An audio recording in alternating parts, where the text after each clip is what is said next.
Welcome to Innovation and Leadership. I'm Jess Larsen.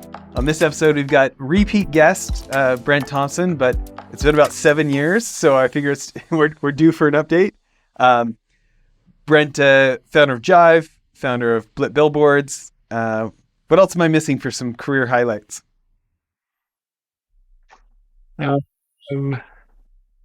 Graduating class of 12 students in Escalante High School. That's one of the highlights. Well, let's do this. Let's talk.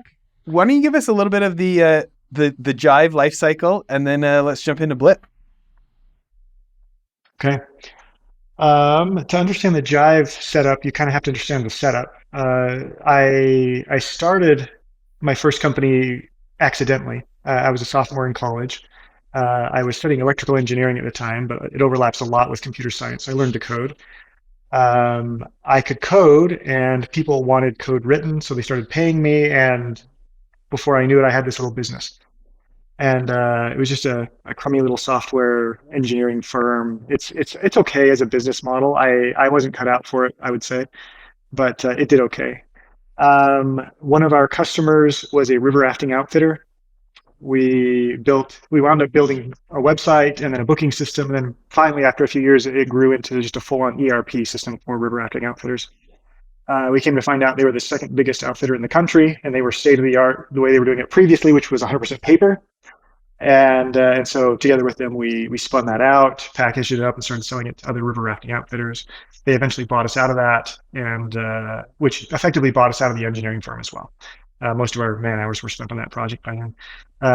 Running that, though, we had reached the point where we had maybe 15 employees. We needed a phone system, and I went and started shopping for those. We need to be able to just basic stuff, transfer calls and put people on hold and have multiple lines so that our customers didn't just get busy signal and that kind of stuff. It was going to be crazy expensive to get like one of these official phone systems that you put in your office closet with enough handsets for everybody. It was like 30 grand or something like that, if I remember right. And I was just a cheapskate. I wasn't going to pay 30 grand for phones. So I downloaded some open source software. I installed it on a retired workstation. We spent maybe 2 grand on the actual phones. And I had this phone system that I just built. I configured the software and the thing worked. And then when we sold the software and river rafting outfitter software companies, I had a couple of the guys that worked for me, and I had this phone system that I had built, and we just started selling those. And that was 2006. And I was the CEO there until 2011. And then I kind of retired. And then what did Jive ultimately sell for in the end? So private equity came in right after I sort of retired. I got out a little bit at that point. And then a publicly traded company bought it in 2018 for $357 million. So from startup to the $357 million, how many years was that? So that was 6 through 18, so 12 years. And and I know a little bit of the story, but let's go through for everyone else. So you retired from Jive, you're sitting around, and you're annoyed with another industry. Talk about Blip. Annoyed is harsh. I am an annoyed person inherently. As you'll come to realize that if you listen to me long enough. Like I'm a ranter. I get pissed off a lot. But Billboards, I was more just curious. I had this buddy who was doing work for Yesco, the Young Electric Sign Company here in Salt Lake City, who's a significant billboard operator. We were mountain biking actually, and I just made some comments about how I had seen these billboards starting to be converted into digital screens. Like the old vinyl printed stuff was getting torn down, and they were putting up these digital screens. And I made some assumption and some sideways comment about, that's got to just be a computer on a stick. And he's like, yeah, that's exactly what that is. And then I made a second assumption, which was completely wrong. And that second assumption was, well, if it's a computerized ad network, then they've got to just be doing like a marketplace, like Google or Facebook or one of these where you have a bunch of people offering money to get in front of an audience, and then the computer figures out who's going to pay the most for what time and how to allocate and optimizes for everyone. You get maximum visibility for the advertisers and maximum revenue for the sign owners. And my buddy just kind of chuckled, said, no. That's really cute, but let me tell you how it really works. If you want to show up on one of these digital screens, you're going to have to fax them a contract. They're going to run a credit check. You're going to need to commit to like 6 months, and it's going to be like 50 grand to show up one time, and before you show up the first time. And I mean, insert your cliche here. My mind was blown, right? Like I'm this computer guy. I see the world through a computerized lens. And it just was baffling to me that I had to commit to a traditional billboard contract, basically, in order to show up on a computerized ad. And it just seemed ridiculous to me. And honestly, it seemed so obvious that that's how it should be done that he and I both assumed there was some fundamental reason that it couldn't be. And we just let it go. And maybe 6 months later, I still hadn't found anyone who'd sell me like a 1 day contract. And I hadn't found any reason why, like there were no laws that said you couldn't. And so I called him up and said, hey, like my brain won't leave this alone. I need to know what the answer is. Why can't this be done? And so you have friends over there. Will you call them and like let's just go talk to them. They'll tell us why this can't be done, and I can move on to something else. So he sets up this meeting with Pat, who's the president of the outdoor division at Yesco. And Pat's exactly who you expect him to be. He's like, I don't know, at the time, maybe 60 years old. He's been slinging billboards his whole life. Like when he was a kid, his dad was in the industry. He started out painting plywood for billboards that they would hang on the side of the freeway. Like his whole life has been dedicated to this. And he's also Mr. Billboard. Like everyone in the industry knows him. He's on all like the trade group boards of directors, and like everybody knows Pat. And so it's these two relatively young guys that show up, and we're explaining how Facebook works and how Google works, and he's got this notion of an ad network and a two-sided marketplace.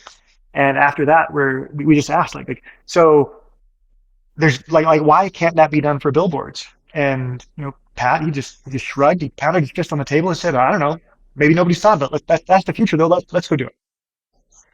And we're just sitting there astounded, like he's supposed to tell us the problem with our thinking here, like why can't this be done? And he's like, oh, let's go do it. And so we had our first customer. We went home and started writing code. And that was probably November of 15. And in June of 16, we launched on all of Yesco's inventory. They had 4 states worth of inventory in the Rocky Mountain region. And we launched in June. We only served Yesco for the first year.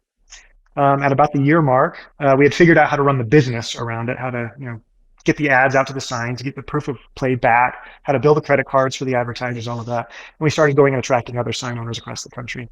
Now we've got inventory in every state. We've got, I don't know, 350 companies like Yesco that give us a nationwide footprint. We don't own any of the inventory. If we did, we'd have the second largest footprint of inventory in the country at this point. So it is large. It's going to be a thing. So how many signs do you think you're on across the country? Digital is about 2,500. Static, the vinyls. We can also sell the vinyls that our media owner partners own. There's probably 50 or 60,000 that are in our footprint. So explain to people just how cheap they can start running billboard experiments and how easy this is to start. Well, you tell me, how much would you think it costs? So here in Utah, where we both are, we've got I-15 and I-80. That's sort of the high traffic mark for the state of Utah, right? We call it the spaghetti bowl because it's exactly like you see on movies and stuff, right?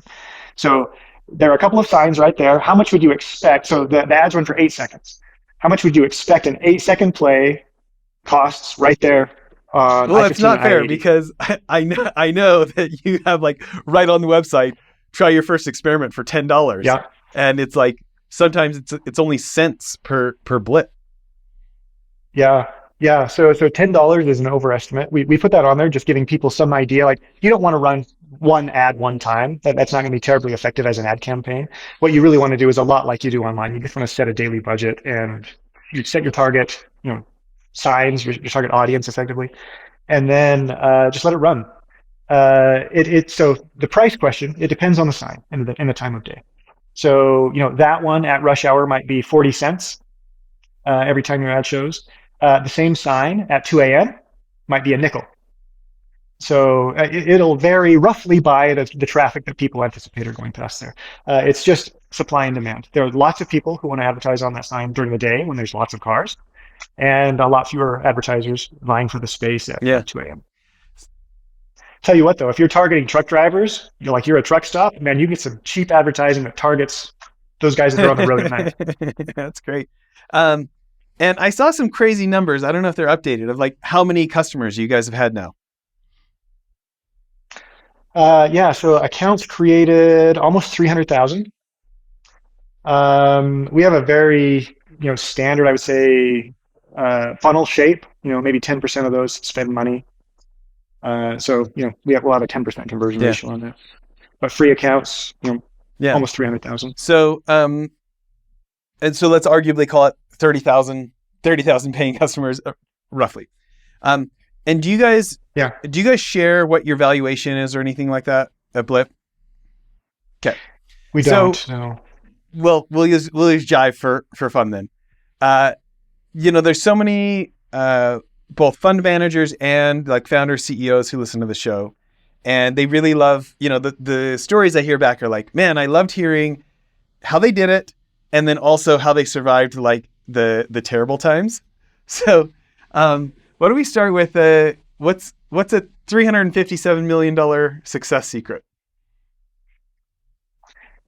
Do everything manually first.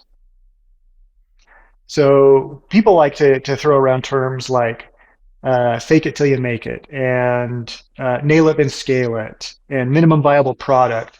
And they are overestimating every one of those things. I'm a software guy. I mean, this is me, the software guy, saying that the MVP is almost never software. So I have a joke, and if you've ever worked for me, I apologize for beating you over the head once more with the same joke. But I joke that there's this thing called service as a software, where you do it with manila envelopes on your desk, shuffling stuff around and talking to people on the phone, rather than writing software. And this isn't what gets you from 10 million to 357 million. This is what gets you from 0 to 10. And that's the hardest part, though. If you can get from 0 to 10, the rest is just extrapolation. Um, but yeah, go figure out what the actual minimum viable product is, and I guarantee it is way less than you think it is. It's going to be one feature, literally one feature, to one customer, and you don't have to write a line of code to deliver that. You just need to find what you can deliver of value to them. Have a plan for how you're going to go about building the software that automates it and drives down your internal cost structure, sure. But for the first one, honestly, you have no idea what you should build, what people are going to find valuable, how much you should charge for it, until you've actually done it manually a few times. Once you've done that, you're going to live and breathe that product and be intimately familiar with that customer. And then you're going to be able to go and build something efficiently. You're not going to overbuild. You're not going to build the wrong thing and have to retool. You're going to know by then what you should have to build because you've been doing it manually every step of the way up until then. Why do you think that it is uncommon advice to recommend a founder team builds everything manually before getting into the tech stack? How much do you like to clean toilets? Not a huge fan. I'm going to tell it out there. No, most, going and shuffling manila folders around on your desk is not sexy, right? People want to build the software thing. They want to go raise money, and to raise money, you've got to have this novel thing that gives you this awesome competitive advantage and drives down your cost. All this. Like, no. Sure, that stuff's all going to be necessary, but the first thing you have to do is figure out how to deliver value to somebody. And if you insert a layer of software between you and your customer before you've ever talked to your customer, all you're doing is decreasing the likelihood that you're actually going to latch on to what's valuable to them, and be able to deliver it to them. Yeah, I love them. So it's the manual labor. It's going and shoveling rocks for a few weeks before getting behind the wheel of an end load, a front end load. Yeah. What's another principle that is worth hundreds of millions of dollars in your mind? Let me think. I'm going to pause here for an awkward pause. I actually have a list of these, so I'm going to pull that up.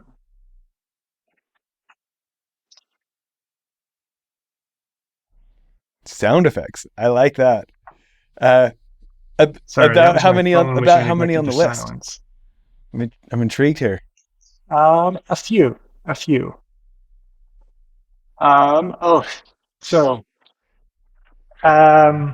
This one is not going to make people feel good, but it is absolutely true. By the way, I have a process that I go through when people ask me to speak occasionally. It's not terribly often, but occasionally they do. And I go through the same process, which is like, what should I talk about? And the most potent setup for what a person should talk about in those situations is something that is, you want to deliver something true and something that's like unknown, something that's novel to people. Otherwise, what's the point? And so that was my takeaway for a couple of years worth of giving talks. And then I realized, like, well, if it's something they don't know, even more potent than that would be something that's the opposite of something they believe, which is still also true though. And that's what I'm about to drop on you. Um, People give way too much credit to hustle and cleverness and education and all that crap. And it is just, it's not pure crap, but it's 99% crap compared to the real differentiator in like startup success. Um, I'm a storyteller. Forgive me for like telling this in a, framing it as one more story. You know who Usain Bolt is, right? Right. So world's fastest man. What else do you know about Usain Bolt? He's what, Jamaican or something like that. He's also like 6'7", and best sprinter in the history of sprinting. And I I have played a lot of basketball. I don't think he has. In my life, I've played thousands of hours of basketball. My guess is that if he took up basketball within maybe 6 weeks, he would beat me 10 times out of 10. Why is that? Size advantage, endurance. He's 6'7" and one of the greatest athletes in the history of the world, right? Like there is no overcoming that. I have years of coached experience, right? I have honed my craft as far as I can, but at the end of the day, I'm 6 feet tall, and I'm not. I don't have his build. I don't have his physique. I don't have his genetics. Is what I'm getting at. And the same thing applies. There are two factors that are overwhelmingly going to determine your success as a startup founder. It is genetics and background, like upbringing. If you were born into abject poverty, you're probably not going to be a successful entrepreneur. If you were born into affluence, you're probably not going to be a successful entrepreneur. There's a group called the Kauffman Foundation that studies and promotes entrepreneurship. They issued a paper. They published a paper that described the commonalities in the background of these top tier successful startup founders, and it was be a second child, be very smart, be well above average intelligence. In fact, they quantified it. They said be in the top 10% of your high school graduating class. But then it got interesting. Only be in the top 30% of your college class, though. I think part of that is related to. They also said, don't be poor, but don't be even a little bit rich. If you can dive into any one of these things and figure out why that is, why that makes you less likely to be a successful entrepreneur. If you're wealthy, the opportunity cost is too high. Entrepreneurial success is actually pretty rare and generally not terribly large scale. And if you come from wealth, you should follow the conservative route. You should go to a top tier university, go get a top tier job at a top tier company. That's the way to mathematically, statistically optimize for career trajectory and wealth and power and all of that crap that's probably important. But if you grow up as a second child from a very middle class family, I also came from a tiny little town. Like I started out by describing, like we had to do everything for ourselves. It wasn't that wasn't a family mantra. That was reality. Like there were 800 people there, and you just had to get by. So there was very much this like pioneer spirit there, where it was do it yourself, get it done. Nobody else is going to do it for you. There was also this really strong distrust of authority figures there, because all policy came from outside. And in particular, land use policy was all intended, 100% of the time, it was intended to take the land from the people who currently occupied it, which was, the locals, the farmers, the ranchers, the loggers, the indigenous Native Americans, all of that stuff. Every time there was a change in land use policy, without exception, it was to take the land from the people who currently occupied it. And so there was this inherent distrust of outside authority, outside power, and that is honestly, to be a startup founder, you have to at least be ambivalent about outside authority and power, right? Entrepreneurship is inherently anti-incumbent. It is absolutely anti-incumbent. There's no way around it. You have to threaten some existing infrastructure to exist as a founder.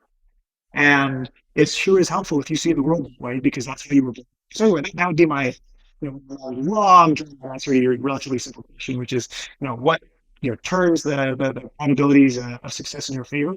It's things that you can't control. Sorry to say that, but it's stuff that you can't control. You need to be above average intelligence and have a background that makes you predisposed to see the world in a certain way, which makes you likely to be a founder. And obviously statistics can be beat, right? And there's outliers and everything. Oh yeah. But Oh, for sure. But statistically, you're not the yeah, exception. um, you know, um, I want to dive into this a little bit more. Well, actually, I want to find out what's on this list. Let's keep going down the list. Okay. Um, so I I am an idea guy. Like I have lots of ideas. Lots of people have asked, like, where does this come from? Like, how do you keep generating these ideas? And I don't have an answer. It's not something I actively do. It's not even something I do because it feels good or it gives me satisfaction. It's honestly, it's just a neurosis. It's something that I can't stop. I can't not do. My neurosis happens to be deemed valuable today for whatever reasons. And so it's been popular and beneficial financially for me over my career. But it doesn't feel like it's that different from any other neurosis that I've heard people describe about their own personal life or that I've seen depicted in TV shows or anything like that. It's just a different flavor of neurosis. Having that light version of OCD certainly helps. Like that is one of the driving characteristics. If you look at people like Elon Musk or Jeff Bezos or any of these sort of top tier, ultra high profile, like you look at all of them and they're broken. There is something broken about those people. Like they are atypical in some way. That extreme capability comes at a cost. Like there is some compromise, and that's one of the things that certainly leads to entrepreneurial success is that you have this thing you can't turn off. You actually can't ever satisfy it. It's just this neurotic impulse that you can't leave So alone. let's talk about that because Fine. at Jive, private equity comes in. You're able to retire as a CEO. It was uglier than that, but yeah, I made out okay and got to retire. I appreciate the honesty. But let's talk about this. Like, what does that look like for you? Like, I know for me, I have like major shiny penny syndrome. Like, I want to do everything, and then I find out like I do too. The less things I do, the more money I make. But it's not that I don't want to do them all, and I want to do them all now. Yeah, so I'm interested in everything. Earlier today, I got certified as a forklift operator. That's interesting. Yeah, so when I stepped away from Jive, I spent the next 6 weeks literally playing video games. You heard my ringtone a second ago, like old school 8-bit Nintendo, right? Like that was my life for 6 weeks. I sat in front of the TV with a controller in my hands. Again, I mean, an illustration of how obsessive I am. That kind of went away, and I started working on stuff again. Like I had all these ideas, I had free time, and I just started doing them. I helped a couple different friends with companies they were trying to start.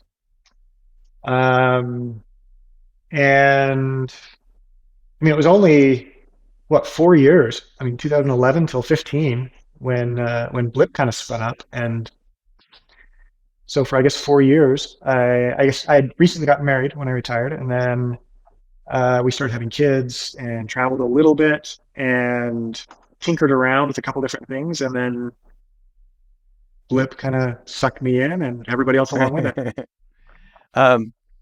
Okay, I want to hear what else is on this list. I have a very unique concept of good and evil. I've distilled it down. I have this great unifying theory of good and evil. Unifying theory is morality, trying to reconcile all forms of philosophy and moral discussions and ethics that have ever come before for the hundreds of thousands of years that humans have been communicating with each other. My notion of good is efficient. I'm not full of myself enough to assert that is absolute truth. It's just that that's how I'm wired. If something is efficient, it is better than something that is inefficient. And if there is a person or a power that is holding on to inefficiency because it benefits them, that is immoral, in my view. Not because I've arrived at that through some philosophical introspection. That's, like I said, that's just how I'm wired.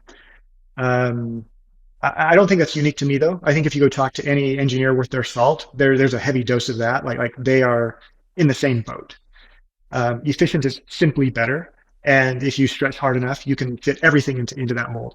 Seeing everything through that mold makes it easy for me to jump into a crusade on something like a startup, right? So if I see a more efficient way, for example, to sell billboard space, I can very quickly turn a field that I don't really know anything about or care about per se into something that I'm passionate about, because it becomes a crusade. It becomes a moral crusade. Efficient is better. Efficient is moral, and inefficient is immoral. And I'm going to crush that.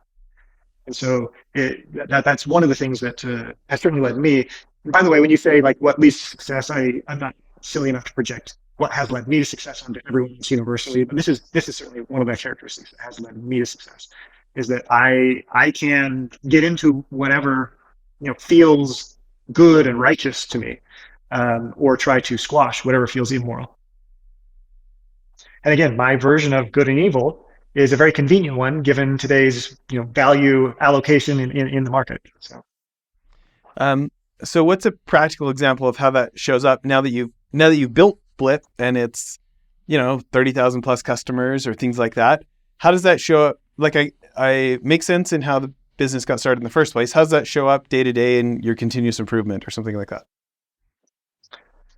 Yeah, so we've actually developed a handful of it sounds cliche, but like value statements, like company values, that kind of stuff. One of those is that we deliver value. Like we insist on delivering value. And generally, if you're increasing the total value of a system, you're also increasing the efficiency. The inputs are generally going to be roughly the same over time. If you distill it all the way down, there's a certain amount of radiation hitting the earth from the sun every day. And that is the energy that drives all of behavior of everything. And so for more value to be produced, it requires higher degree of efficiency. So one of our core principles is efficiency vis-a-vis value generation. We strive to maximize value generation. We're also in it for the long haul. We focus on relationships over transactions and long-term over short-term. Again, it's the notion of value, but in this case, compounding over time.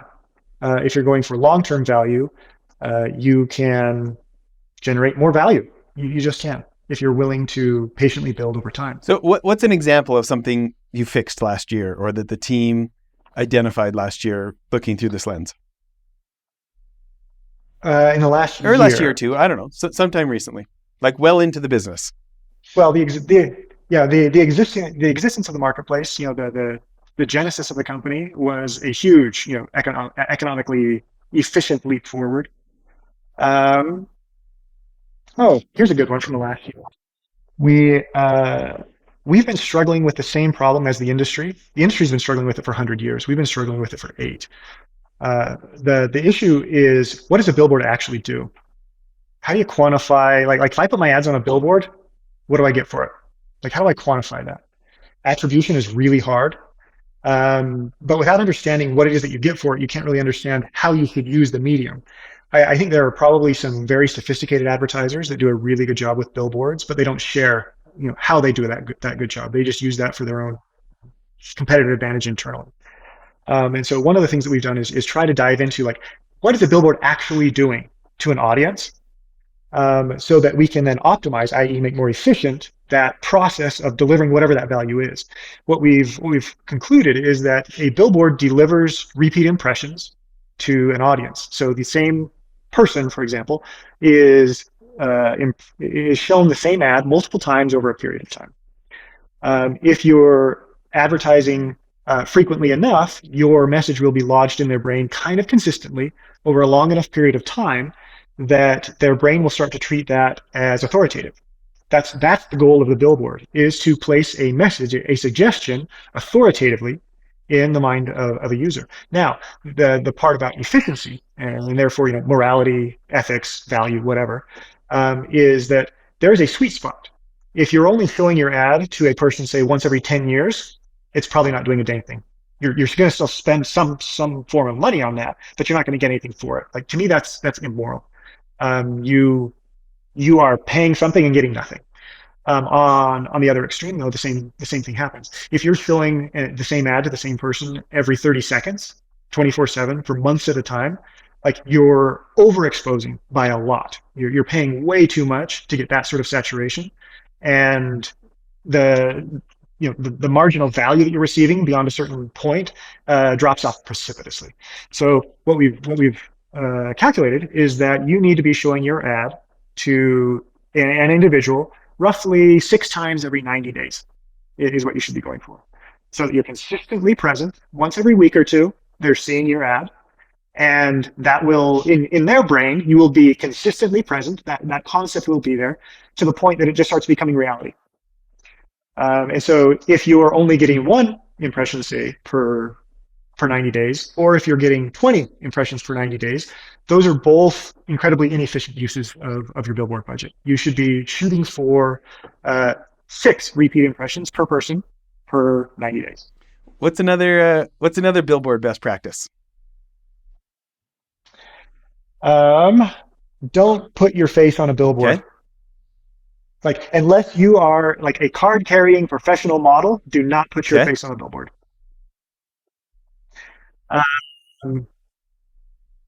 If I even get into which industries are renowned for doing that, it's going to get too personal. But just tell me more about the principle behind it. You are not as good looking as you think you are.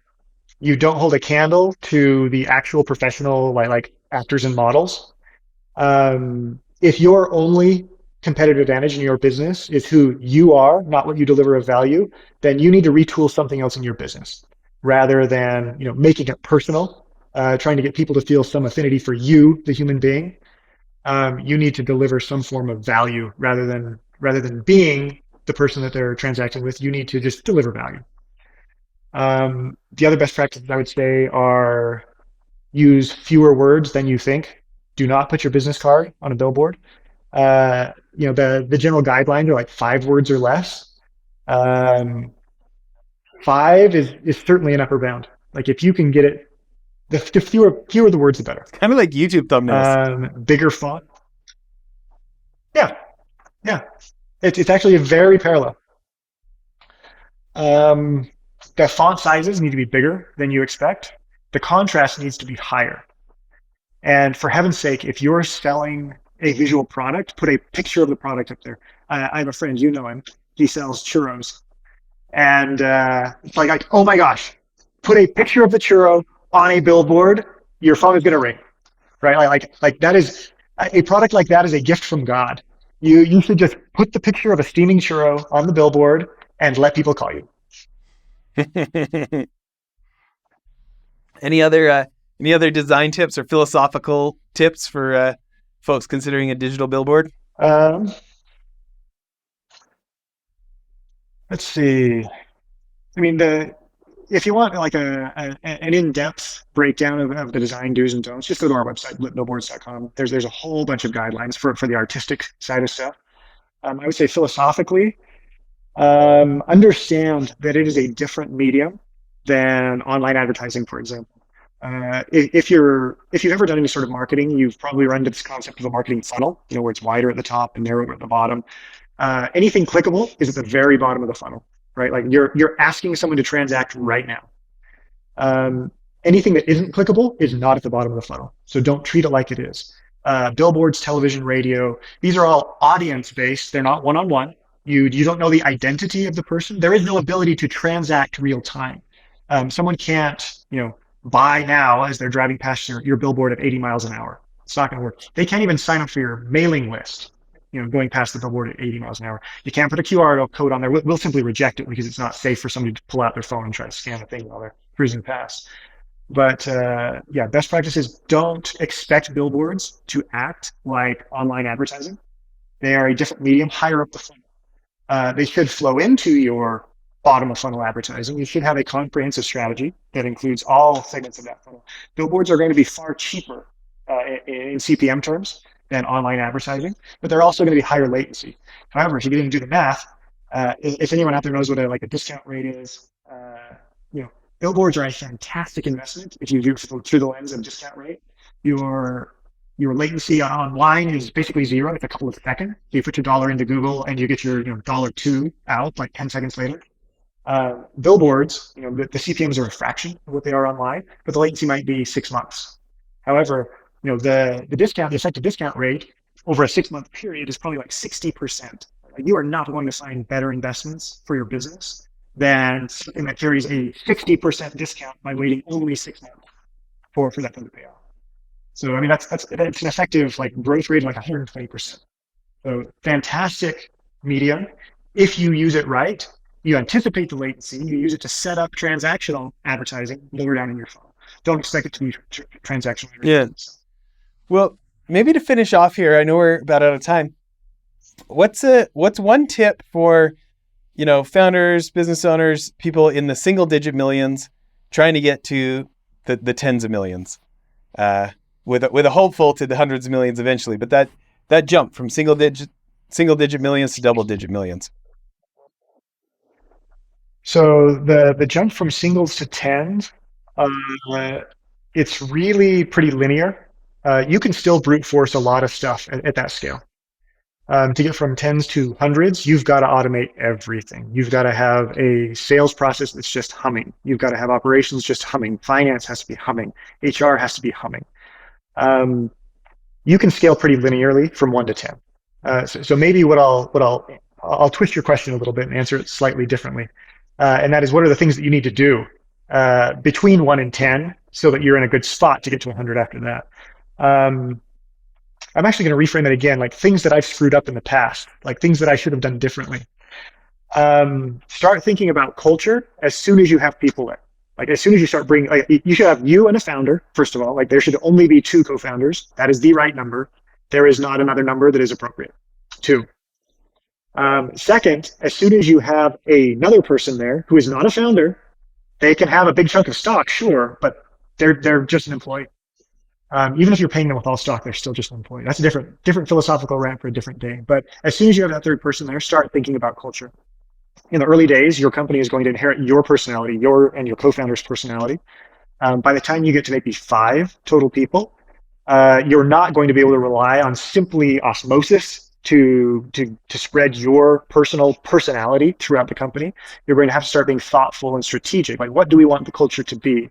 Now, does every move we make reinforce the culture we're trying to set up? Does every hire we bring in take us a step closer to that ideal culture or a step farther away?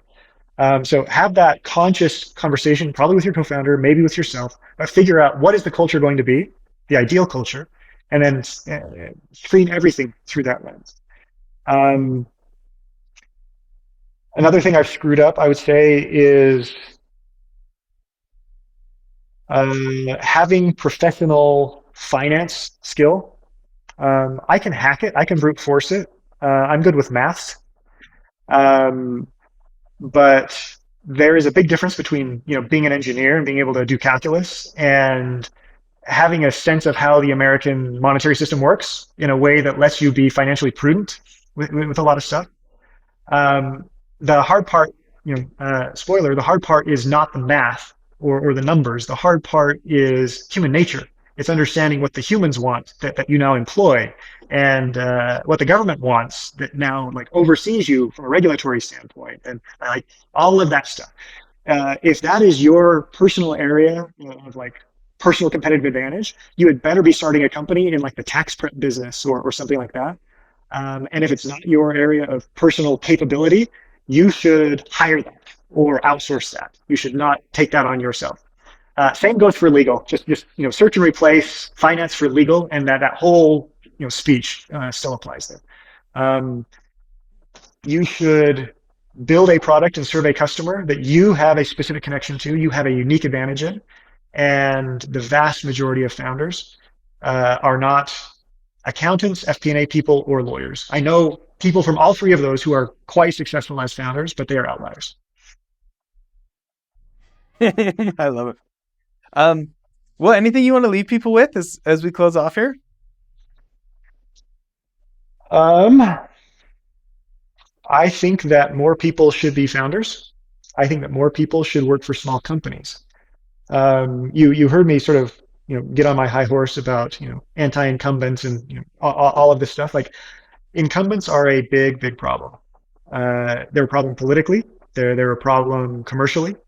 They're a problem educationally. They are anti-efficient. Incumbents use their position to reinforce that position and to extract greater advantage from that position over time. You've heard the phrase, power corrupts. That's exactly what that means. When you have power, you can extract more value for yourself, having less merit. And so, like everyone should consider, and far more people should either go work for a small company or go start your own thing. Just yeah, I do think about this like with Disney. Like Steamboat Willie becomes Mickey Mouse, and then they use all these profits to make sure nobody can do it to them, and to change the legal laws around intellectual property so that the advantages that Disney came out of, no one else can enjoy. And that's a tough one for me. That's exactly right. So Disney, first of all, like given the regulatory structure around them, they have done a fantastic job of returning value to owners. With that said, they have made the system terrible and hugely inefficient, which of course is immoral in my eyes. Listen, I love Walt Disney. I mean, you and Scott and I are all talking about movies. Adventure cabins, Airbnb stuff, and like my biggest inspiration for what we're trying to do is like Disney making like one of a kind, something nobody's ever seen, right? Like there, I certainly disagree with some of the choices they've been making lately, but there's a lot of great things from Disney, but that one like really gets under my skin. I'm an art school dropout who became an entrepreneur, and this is good for us, let's make sure no one else can get it. That one gets under my skin. Yeah, so I'll channel a friend of mine, Jason Sanders, IP lawyer.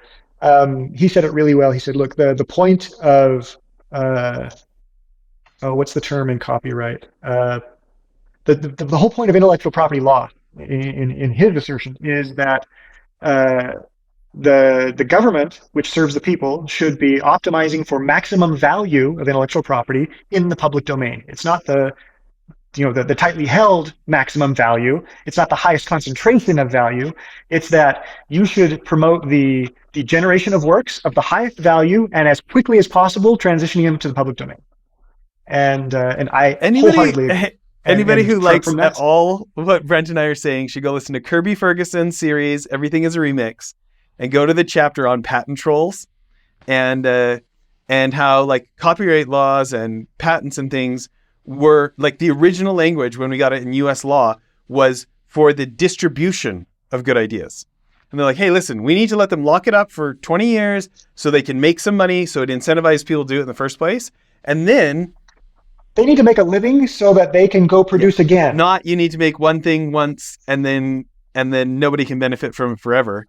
But like let me add on to your point there, and that is that the laws are strictly not intended to allow the original creator or the person who buys the intellectual property rights to extract 100% of the value from that thing.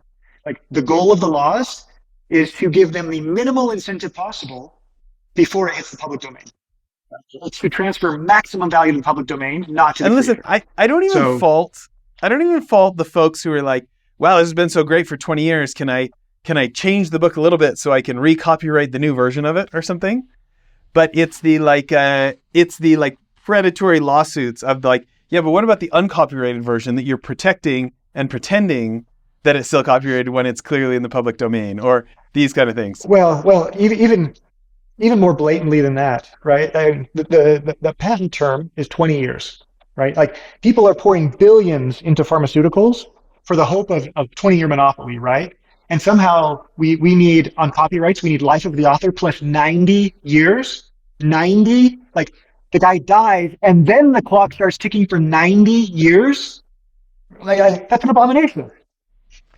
Well, it's certainly inefficient for the spreading of good ideas. I think one of the things that tortured me in art school was, how am I going to be original? How am I going to be original? And then like we had these great art teachers from where I went to, Rick's College. It was about 75% art center grads, which is kind of like the Harvard of commercial art. Okay. And like, I remember them saying like, mediocre artists try to get everything out of their head. Great artists have a ton of reference materials. And to Kirby Ferguson, like they're remixing, like Austin Kleon's book, Steal Like an Artist, or Stephen Johnson's book, Where Good Ideas Come From. It's like you can only create really great things when you get over the myth of originality. Wasn't it Picasso or somebody that said, good artists crib and great artists Yeah. steal? And it's like, and what I love about Austin Kleon's work, he's like, bad theft is plagiarism, stealing from one person. Good theft is when you go through 100 people and you cherry pick and remix the best, and people will call you so original because they just don't know your sources, right? And you look at like hip hop, rap, the number one most popular music in the world right now, whether you like it or not. Okay. In those early days, with their ability to sample and so many things and recombine in genuinely novel ways, was incredible. And you look at the limits on that creativity because some money grubbing lawyer is like, oh, you know what? We can probably push our rights further, and we've got more lobbyists than that broke kid trying to become a musician. And yeah, they're suppressing creativity and value generation in order to concentrate. And I don't believe you should be able to rip off somebody's song and then just call it your own. Okay. But this idea that you can't take influences and remix and do these things is just very counterproductive to growing an economy, growing a society. It's so funny how we have a double standard when it comes to art and kind of anything else. Like if you look at like trademark law over the years, aspirin used to be a trademark name, right? And it became cultural. It just became a lowercase descriptive, term for the drug, and the trademark was stripped. Similarly, patents expire very quickly, 20 years. And somehow if it's art though, like it's sacrosanct, and we have to have a different set of value judgments that we place on it. And even if it's bad art, we're still going to protect that for the life of the author plus 90 years for good measure. Well, listen, I hope you get a lot richer, and then I hope you get your own lobbyists and help entrepreneurs and artists who need a hand up. Tell you what, if I'm ever actively involved in politics, it's going to be trying to pass a raft of anti-incumbent legislation. I love it. So. Okay, tell people either a YouTuber or an author or somebody that you think people maybe should be checking out in their entrepreneurial journeys. Oh, I read a bunch of books this year. My two favorites were quite different from each other. Number one is The Psychology of Money. Okay, why? Why do you like that one? Because I have a bunch of friends that like it. But why do you like it? He doesn't get into financial tactics. He gets into, here's how you need to think if you want to, be happy with a certain degree of wealth, and it's super powerful. My other favorite book from this year is How to Be a Friend by Seneca, I think. Oh, really? The Stoic philosopher. Latin philosopher. So maybe it's Cicero. Cicero said, I think it's Cicero. Yeah, so How to Be a Friend. It's absolutely fantastic in two ways. One is that he is so thoughtful about the characteristics that make people compatible as friends and how you should behave, how you should carry yourself with your friends. The second is that he is clearly a kind, thoughtful human being who is trying his very best to live a moral life and bless the lives of the people around him. And as he's, expounding on his philosophy, though, he gives these little peeks into Roman culture and the way that life worked back then. And it is, if you're very woke at all, it's going to be horrific. Like, it is going to you're going to want to gouge your eyes and ears out. But understand that he is a kind, generous, well-meaning human being who simply lived 2,000 years ago in different times. And he was promoting a very progressive agenda for the time. And by today's standards, he would be terrible. Yeah, he would absolutely be canceled. Right? Oh, okay, I'm going to check that one out. I haven't gotten into that one. Listen, thanks for doing this. This has been a lot of fun. Yeah, of course. I enjoyed it. Bye, everyone.